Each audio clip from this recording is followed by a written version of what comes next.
રાજ્યમાં ગુજરાતની તમામ આખી રાજનીતિની વાત કરવી છે, જબરદસ્ત પ્રચારની વાત કરવી છે, ધુઆંધાર રાજનીતિ ચાલી રહી છે ગુજરાતમાં, કારણ કે ચૂંટણીનો માહોલ છે અને આ ચૂંટણીના માહોલ વચ્ચે કેન્દ્રીય ગૃહમંત્રી અમિત શાહ સાથે સંદેશ ન્યૂઝે વાતચીત કરી છે। અમારા એડિટર પ્રશાંત નેમાએ આજે એમની સાથે વાતચીત કરી છે, હેલિકોપ્ટર ઇન્ટરવ્યૂ કર્યો છે।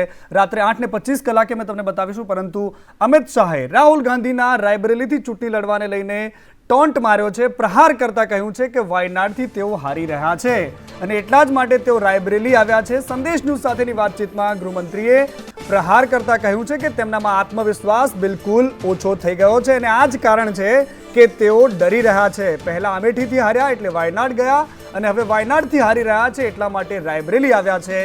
રાયબરેલીમાં પણ તેઓ મોટા માર્જિનથી હારવાના છે। આ વાત ગૃહમંત્રી अमित शाह संदेश न्यूज साथेनी बातचीत में करी है। सुपर एक्सक्लूसिव इंटरव्यू है। गांधी वायनाड से तो चुनाव लड़ रहे हैं, इस बार वहां पे भी तगड़ी चुनौती है उनके सामने। बात की जा रही थी कि वो अमेठी से चुनाव लड़ेंगे, लेकिन उन्होंने वो सीट भी छोड़ दी है और 2019 से लेके अभी तक 3 सीटों पे वो चुनाव लड़ रहे हैं। इसको आप किस तरीके से देखते हैं? देखिए, उनमें आत्मविश्वास नहीं है, हर जगह से हारने इसका भय उसको खाए जा रहा है। मैं नहीं मानता रायबरेली से भी राहुल गांधी चुन कर आए। અને છોટાઉદેપુરના બોડેલીમાં અમિત શાહે જનસભા સંબોધી, જેમાં જસુભાઈ રાઠવાને આપેલો એક મત નરેન્દ્રભાઈને જશે એ વાત એમણે કરી, કારણ કે ભારતીય જનતા પાર્ટીના જે પણ ઉમેદવારને તમે મત આપો છો તો એ સીધો મત પ્રધાનમંત્રી નરેન્દ્ર મોદીને મળી રહ્યો છે તેવી વાત એમણે કરી। પૂર્વ પશ્ચિમ ઉત્તર દક્ષિણ બધે જ મોદી સંભળાય છે। ગુજરાતના નરેન્દ્રભાઈને પીએમ બનાવવાનો સંકલ્પ લેવો જોઈએ। ભાજપા જીતશે તો નરેન્દ્રભાઈ પ્રધાનમંત્રી બનશે એ વાત નિશ્ચિત છે। कांग्रेस पार्टी राहुल बाबाना नेतृत्वમાં चुनाव लड़े છે। એમના નેતા રાહુલ બાબા છે। અમેઠી હાર્યા એટલે વાયનાડ ગયા, હવે વાયનાડે હારવાના છે એટલે અમેઠી જવાની જગ્યાએ પાછા રાયબરેલી ગયા। રાહુલ બાબા, મારી એક સલાહ સાંભળી લેજો। પ્રોબ્લેમ સીટમાં નથી, તમારામાં છે। રાયબરેલીએ તમે પ્રચંડ બહુમતીથી હારવાના છો। ગમે ત્યાં ભાગો, જનતા તમને શોધે છે ભાઈ। આકરા અંદાજમાં પ્રહાર થઈ રહ્યા છે અને બીજી બાજુ વલસાડમાં ભારતીય જનતા પાર્ટીના ઉમેદવાર ધવલ પટેલને જીતાડવા માટે અમિત શાહે આજે પ્રચાર કર્યો। નરેન્દ્રભાઈ ફરીથી પીએમ બનશે એ વાત એમણે રિપીટ કરી। કમળના નિશાન પર બટન દબાવજો એ વાત પણ કરીને સાથે સાથે ધવલ પટેલ માટે એમણે કહ્યું કે ધવલભાઈ આઈટીના ઉપયોગથી નરેન્દ્રભાઈનો પ્રચાર કરતા હતા। અત્યાર સુધીમાં ધવલ આદિવાસી સ્વાભિમાન માટે કામ કરનાર યુવક છે તેવી પણ એમણે વાત કરી છે। વલસાડની અંદર ઇન્ડસ્ટ્રીની ખંડની ચાલુ થવા દેવાય, જોરથી બોલો, થવા દેવાય। जंगल क्षेत्र में नक्सलवाद चालू थवा देवाय। आप पार्टी और कांग्रेस पार्टी जो जीतसे तो नक्सलवाद और अर्बन नक्सलिज्म की शुरुआत थशे। भाईओ बहनों, अमारा युवान हाईटेक और विकास नु विजन राखवाळा धवल पटेल नी सामे कांग्रेसे कोने उम्मीदवार 70 વર્ષથી આ કોંગ્રેસ પાર્ટી કોઈ આદિવાસીને રાષ્ટ્રપતિ નથી બનાવતી। નરેન્દ્રભાઈએ પહેલી વાર ઓરિસ્સાના ગરીબ ઘરની આદિવાસી દીકરી બેન દ્રૌપદી મુર્મુને રાષ્ટ્રપતિ બનાવવાનું કામ કર્યું। અને ગુજરાતની ધરતી પર સમરાંગણ જામ્યું છે અને એટલા જ માટે કોંગ્રેસ હોય કે ભાજપ બંનેના નેતાઓ ધરતીને ગજવી રહ્યા છે અને અહીંયા અનામતના મુદ્દાને લઈને હવે રાજનીતિ શરૂ થઈ ગઈ છે। કોંગ્રેસ અને ભાજપ એકબીજા પર સામસામે પ્રહાર કરી રહ્યા છે। કોંગ્રેસના પ્રિયંકા ગાંધી આજે ગુજરાતમાં હતા, જ્ઞાનીબેન ઠાકોર માટે એમણે પ્રચાર કર્યો અને બીજી બાજુ અમિત શાહે પણ આજે ગુજરાતમાં સભાઓ ગજવી, પરંતુ મુદ્દો બંનેની વચ્ચે અનામતનો રહ્યો। શું કહ્યું બંને નેતાઓએ આમને સામને, આવો જોઈએ। एसटी एससी बक्षी पंचना अनामत पर कोई डाको नाख्यो होय, कोई लूट मचाई होय तो केवल ने केवल इंडी एलायंस। भाईओ बहनों, कर्नाटक में एमनी सरकार बनी અને એમની સરકારે 4% મુસલમાનોને આરક્ષણ આપ્યું। રિઝર્વેશન આપ્યું, અનામત આપી, 4% મુસલમાનોને આપી, એનો અર્થ તમે બક્ષી પંચની 4% અનામત લૂંટી ગયા. આંધ્રપ્રદેશમાં એમની સરકાર આવી, મુસલમાનોને 5% રિઝર્વેશન આપ્યું, અનામત આપી, 5% અનામત મુસલમાનોને આપી, એનો મતલબ તમે 5% બક્ષી પંચની અનામત છીનવી લીધી. ભાઈઓ બહેનો, આ રાહુલ બાબા એન્ડ કંપની જો દેશમાં સત્તા પર આવશે તો મુસ્લિમ અનામત આપી SC ST OBC ની અનામત છીનવી લે. संविधान कहता है कि आपको कुछ अधिकार मिलने चाहिए और आपको आरक्षण मिलना चाहिए. मतलब रोजगार मिलता है तो आपके लिए कुछ रोजगार आरक्षित हो, ये भी संविधान आपको देता है. तो ये दो बहुत बड़ी चीजें हैं जो आपको संविधान द्वारा मिलती हैं. इसके साथ साथ अगर आप किसी की आलोचना करना चाहें या किसी नेता से या राजनीतिक दल से सवाल उठाना चाहें कि क्या किया है मेरे लिए, ऐसा काम आपने क्यों किया, तो आप आंदोलन भी कर सकते हैं, आप खड़े हो सकते हैं, अपनी आवाज उठा सकते हैं. ये भी अधिकार आपको संविधान ने दिया है. अब जब ये लोग कहते हैं कि संविधान को बदलना चाहते हैं तो इनका क्या मतलब है? इनका मतलब ये है कि जितने भी अधिकार आपको दिए गए हैं वो अधिकार कम करेंगे, उनको कमजोर किया जाएगा.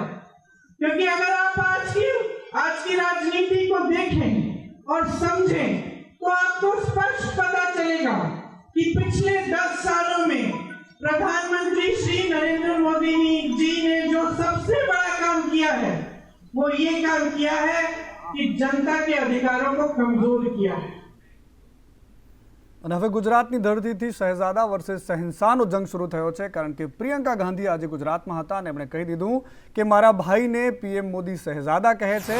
એ શહેજાદો જેણે 4000 કિલોમીટર ચાલીને લોકોને મળ્યો છે, લોકોની પીડા સમજી છે, લોકોની વાત સમજે છે, પરંતુ શહેનશાહ છે તે મહેલોમાં રહે છે.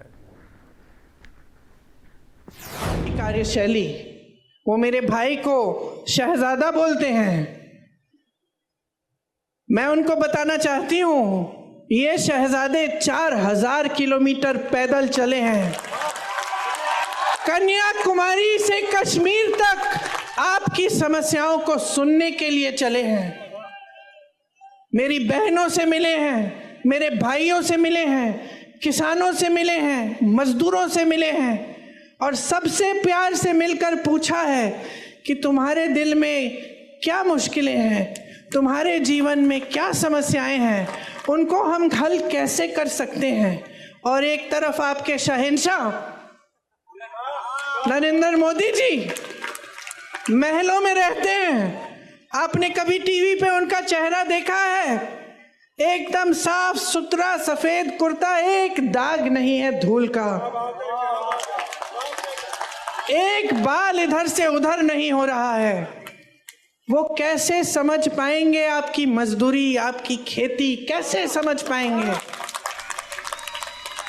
कैसे समझ पाएंगे कि आप किस दलदल में धंसे हुए हो, महंगाई से आप दब चुके हो.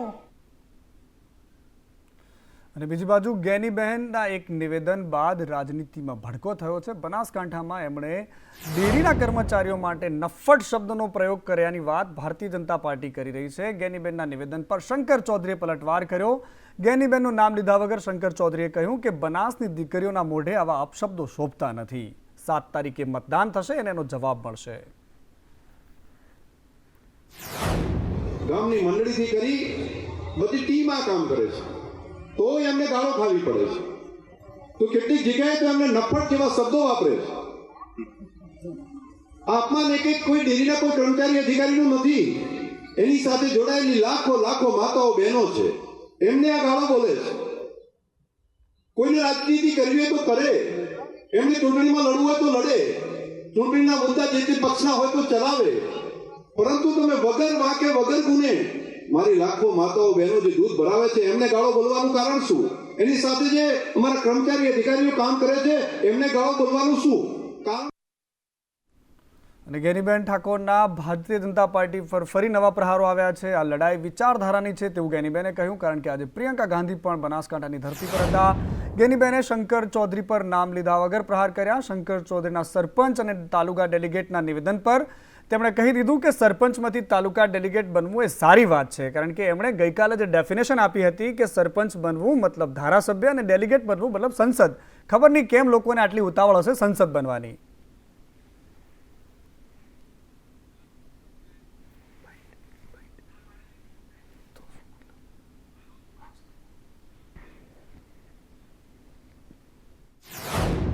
કે એક આટલા વર્ષો સત્તામાં રહેવા છતાં બનાસકાંઠા જિલ્લા માટે ગૌશાળાઓને સબસિડી આપવાની વાત હોય, ધાનેરાના દાંતીવાડાના ખેડૂતોને પાણી આપવાની વાત હોય, પાલનપુર વિસ્તારમાં પાણી માટેની વ્યવસ્થાઓ સિંચાઈ માટે કરવાની હોય, તો આજે પણ એ મારો અડધો બનાસકાંઠા જિલ્લો પૂરો ધાકડ છે। હું આપ સૌને ખાતરી આપું છું કે તમારા આશીર્વાદથી તમારી બેન દીકરી ચૂંટાય તો આ વિસ્તારમાં કઈ રીતે સિંચાઈનું પાણી આવે એમની લડાઈ લડવામાં 1% પણ પીછેહટ નહીં કરું, એની પણ હું ખાતરી આપું છું। બૂથો ઉપર એજન્ટો વહેલા પહોંચી જાજો, ને કે ભારતીય જનતા પાર્ટીના કેસ પહેરેલા ક્યાંક ને ક્યાંક જે અધિકારીઓ છે એ મોક પોલમાં હવારે એજન્ટની ગેરહાજરીમાં ખોટું ના કરે એની પણ ખબર એ કોંગ્રેસના કાર્યકરોને બનાસકાંઠાના મતદારો રાખજો, એવી પણ આપને હું વિનંતી કરું છું। ઘણા તો ગુજરાત જે સંવિધાન પદો ઉપર બેઠેલા હોય એ કાયદેસરનો પ્રચાર ના કરી કે પણ આજ ગામડે ગામડે વહીવટી તંત્રનો દુરુપયોગ કરીને એક સંવિધાન ઉપર બેઠેલા લોકો એ જાહેર સભાઓ સંબોધી રહ્યા છે અને જાહેર સભાઓમાં એમ કે તાલુકા જે સંસદ સભ્યથી કહેવાય એ તાલુકા પંચાયતના ડેલિગેટની પોસ્ટ એની ગણાય। એમને હું કહેવા માંગુ છું કે તાલુકા પંચાયતનો ડેલિગેટ એ બંધારણીય હકો પ્રમાણે ડેમોક્રેસી પ્રમાણે કે એના વિસ્તાર પૂરતો સેવા કરતો હોય છે, સરપંચ સેવા કરતો હોય, ધારાસભ્ય સેવા કરતો। અને રાજકોટના એક પત્રિકા કાંડ થયો, એ પત્રિકા કાંડના હવે સીસીટીવી સામે આવ્યા છે। કોંગ્રેસી કાર્યકર રાત્રે પત્રિકા વિતરણ કરતો હોવાનો કેમેરામાં કેદ થયો છે। વોર્ડ નંબર 11ના ભાજપ પ્રમુખ મહેશ પીપળિયાના આક્ષેપ છે। આ કોંગ્રેસ સામી છાતીએ વાર કરે છે અને લીંબુ શરબતની વ્યવસ્થા અમે કરીશું, કારણ કે આ પ્રકારની રાજનીતિ ઠીક નથી એવું એમણે કહ્યું છે।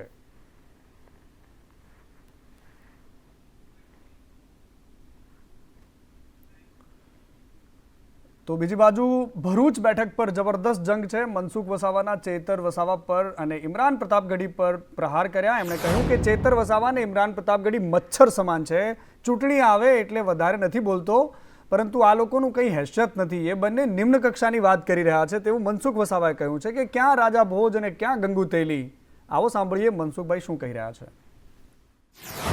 કે ક્યાં ચૈતર વસાવા અને ક્યાં નરેન્દ્રભાઈ મોદી। નરેન્દ્રભાઈ મોદી કેવું વિરાટ સ્વરૂપ ના ચૈતર વસાવા હા મચ્છર જેવો, એને શરમ આવી જોઈએ કે મોદી માટે આ પ્રકારનું નિવેદન કરતા માટે।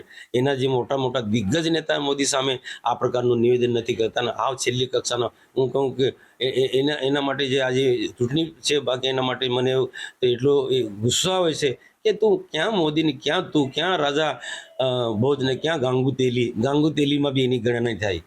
આ મચ્છર કક્ષાનો માણસ મોદીના વિરાટ સ્વરૂપને આ પ્રકારનું સ્ટેટમેન્ટ આપે, એને શરમ આવી જોઈએ। બહુ બોલકા મનસુખભાઈ, એક ઓડિયો ક્લિપ સામે આવ્યો છે અને ઓડિયો ક્લિપમાં જબરદસ્ત ગાળો ભાંડી રહ્યા છે। ઉત્તમ રાઠોડ નામના એક વ્યક્તિની સાથે વાતચીત કરે છે, જબરદસ્ત એવી પ્રકારની ગાળો છે, ગુસ્સો છે, જે અમે તમને સીધી રીતે સંભળાવી નથી શકતા, એટલે અમે બીપ મૂક્યું છે। પરંતુ મનસુખ વસાવાની આ કથિત ઓડિયો ક્લિપ છે જેનાથી રાજનીતિમાં ચર્ચા જાગી છે।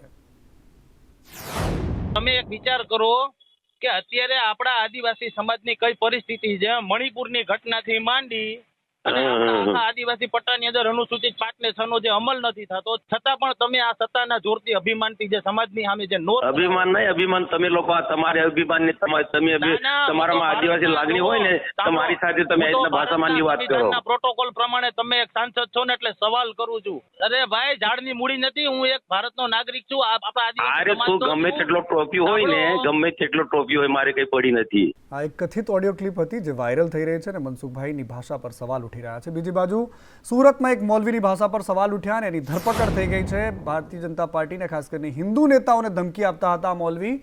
મૌલવી ઝડપાઈ ગયા છે. આખરે મોહમ્મદ સોહેલ ઉર્ફે મૌલવી અબુબકરની ધરપકડ થઈ છે. ઉપદેશ રાણાને જાનથી મારી નાખવાની એમણે ધમકી આપી હતી. ઉપદેશ રાણાને સુરત પોલીસમાં ફરિયાદ કરી હતી. ત્યારબાદ આ વ્યક્તિની ધરપકડ થઈ છે. પાકિસ્તાનના નંબરથી આ ધમકી આવવાની પણ વાત સામે આવી હતી. टारगेट तरीके जो हिंदू सनातन संघना राष्ट्रीय अध्यक्ष जो अपना सूरत में रहे थे उपदेश राणा एना मारवा माटे जो है एना पूरा एना प्लानिंग અને એના માટે જો 1 કરોડ રૂપિયા આપવા માટે જો આ જો વ્યવસ્થા કરવા માટે આમાં પૂરી જો ચેટિંગ છે એની કે અમે 1 કરોડ રૂપિયા આપીશ એના મારવા માટે અને વેપન પિસ્ટલ મંગાવવા માટે જો પાકિસ્તાનના જો એના હેન્ડલર છે એના સાથે જો એની વાતચીત આ બધા એના અમે પુરાવા મળ્યા. ચૂંટણીમાં છેલ્લી ઘડીનો ધુઆધાર પ્રચાર ચાલી રહ્યો છે. ભાજપ હોય કે કોંગ્રેસ, તમામ નેતાઓ મેદાનમાં છે, પ્રચાર કરી રહ્યા છે અને એડી ચોટીનું જોર લગાવી રહ્યા છે. રાષ્ટ્રીય નેતાઓથી લઈને ગુજરાતના તમામ નેતાઓ આ મેદાનમાં છે. આમ આદમી પાર્ટી પણ પોતાનું જોર લગાવી રહી છે. અલગ અલગ તસવીરોમાં અમે તમને બતાવી રહ્યા છીએ કે કેવી રીતે મહીસાગર, જામનગર, પાટણ, મહેસાણા, સાબરકાંઠા, અમરેલી, રાજકોટ, ગુજરાતની તમામ બેઠક પર દિવસ રાત ભાજપ અને કોંગ્રેસના નેતાઓ એક કરી રહ્યા છે. કારણ કે પોતપોતાના ઉમેદવારોને જીતાડવા માટે કોઈ અલગ અલગ સ્વરૂપે, કોઈ અલગ અલગ રીતે મતદારોને રીઝવવા માટે પોતપોતાની રીતે લોકો વચ્ચે જઈ રહ્યા છે. આ તસવીર છે છેલ્લી ઘડીની ફાઇટની. કારણ કે અહીંયા ફાઇટ આ વખતે પણ ટાઈટ થાય તેવું નેતાઓ માની રહ્યા છે.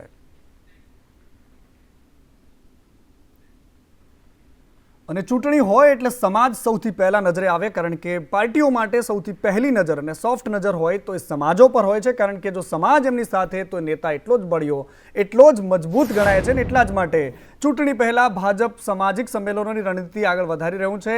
આ ભાજપની રણનીતિ છે કે એક પછી એક સમાજોની વચ્ચે જઈને પોતાની વાત રાખવી. બ્રહ્મ સમાજનું સંમેલન પાટણમાં યોજાયું. ભાવનગરમાં પણ તમે જુઓ કે ભાવનગર હોય કે પછી બોટાદ, રાજકોટ, નવસારી, રાજકોટમાં જે સોની સમાજનું જે સંમેલન યોજાયું, કારડીયા રાજપૂત સમાજનું પણ સંમેલન યોજાયું. કોળી સમાજ હોય કે રાજપૂત સમાજ હોય કે બ્રાહ્મણ સમાજ હોય, તમામ સમાજોને સાથે લઈને ચાલવા માટે ભારતીય જનતા પાર્ટી અલગ અલગ સામાજિક સંમેલનો કરી રહી છે. નાનામાં નાના સમાજથી લઈને મોટામાં મોટા સમાજ સુધી જેમની જનસંખ્યા વધારે છે તમામને સાથે લઈને સમાજોને સાધવાવાળી રાજનીતિ સાથે ભારતીય જનતા પાર્ટી મેદાનમાં છે.